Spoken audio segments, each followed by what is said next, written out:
Hi everyone, ఈరోజు నేను egg fried rice చేస్తున్నానండి. దానికి ముందు నేను 2 ఎగ్స్ ఇలాగా బాగా ప్యాన్ బాగా వేడెక్కాలండి. ఆయిల్ కొద్దిగా ఆయిలీగానే ఉండాలి, ఎందుకంటే సేమ్ ఆయిల్లో మనం వెజిటేబుల్స్ ఫ్రై చేసుకుంటాం కాబట్టి. ఓకే, నేను 2 ఎగ్స్ తీసుకున్నానండి. ఆ ఎగ్స్ని ఇలాగా నేను ఓన్లీ సాల్ట్ కలిపి నేను ఇలాగ ఆమ్లెట్లా వేస్తున్నానండి. ఓకే, ఎగ్ ఫ్రైడ్ రైస్కి ఎగ్ ప్రిపేర్ చేసుకుంటున్నాను. ఆమ్లెట్ వేసుకుని దీన్ని చిన్న చిన్న ముక్కల కింద చేసుకున్నాను. మరి చిన్నగా చేసుకోకూడదు. మనం తినేటప్పుడు మనం తింటున్నామని ఫీల్ ఉండాలి కాబట్టి మనకు కొంచెం ఎగ్ ఉంది అన్న ఫీల్ ఉండాలి కాబట్టి కొంచెం పెద్ద పీస్లో చేసుకుందాం. ఓకే, మళ్ళీ తర్వాత వెజిటేబుల్స్తో మనం మిక్స్ చేసినప్పుడు ఇంకా చిన్నగా అయ్యే ఛాన్స్ ఉంటుందండి. ఎగ్ కూడా సాఫ్ట్గా ఉంటుంది, స్మూత్గా ఉంటుంది. ఓకే, ఇంకొంచెం ఫ్రై అవ్వనిద్దామండి. నేను ఎగ్ ఫ్రైడ్ రైస్కి ఏం తీసుకున్నానో చూపిస్తానండి. ఏమి అక్కర్లేదండి, salt, pepper powder and soya sauce ఉంటే సరిపోద్ది. వెనిగరు ఉంటే వెనిగరు ప్రిపేర్ చేయొచ్చు, లేకపోతే లెమన్ చిన్నగా. కొత్తిమీర అండి అండ్ తీసుకున్నానండి. స్ప్రింగ్ ఆనియన్స్, కొంచెం క్యారెట్ తురుము, కొంచెం cabbage and green peas and beans and capsicum అండి. ఆనియన్ నేను తీసుకోలేదు, ఎందుకంటే క్యాబేజీ వండుతండి, సరిపోద్ది. ఓకే, అంతేనండి. ఎగ్ ఫ్రైడ్ రైస్కి ఇలాగా వెజిటేబుల్స్. ఓకే, న్యూడిల్స్కి ఎలా ప్రిపేర్ చేస్తాం అలాగా. ఎగ్ రెడీ అయిపోయింది. ఎగ్ తీసేసిన తర్వాత అండి సేమ్ ప్యాన్లో సేమ్ ఆయిల్లో నేను వెజిటేబుల్స్ అన్నీ వేసుకున్నానండి. వేసుకున్న తర్వాత చిన్నగా సాల్ట్ యాడ్ చేద్దామండి. చిన్నగా సోయాలో కూడా సాల్ట్గా ఉంటుంది, సోయా కూడా ఉంటుంది కాబట్టి మనం అంత ఎక్కువ యాడ్ చేయట్లేదు.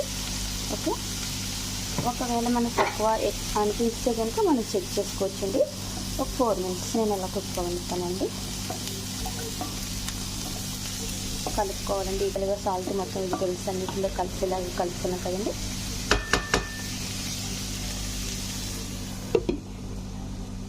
త్రీ మినిట్స్ అంటే మధ్యలో నేను కలుపుతూ ఉంటానండి. చూసారు కదా, మనకి వెజిటేబుల్స్ అన్నీ ఇలా రెడీ అయిపోయి చూడండి. బాస్మతి రైస్ తీసుకున్నాను నేను. టెంప్టింగ్గా ఉంటుందో చూపిస్తాను. తర్వాత చికెన్ పకోడా వేస్తున్నానండి. ఖచ్చితంగా వేసుకోవచ్చండి, మంత్లీ వన్స్, ప్రతిసారి కాకపోయినా కానీ చూడండి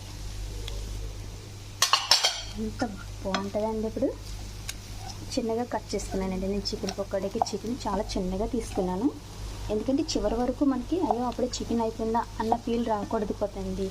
అందుకని ఎగ్ కూడా నేను పెద్ద పీసులో తీసుకున్నానండి. అదండి, ఫైనల్లీ ఫ్రైడ్ రైస్ ఫినిష్ అవుతుంది.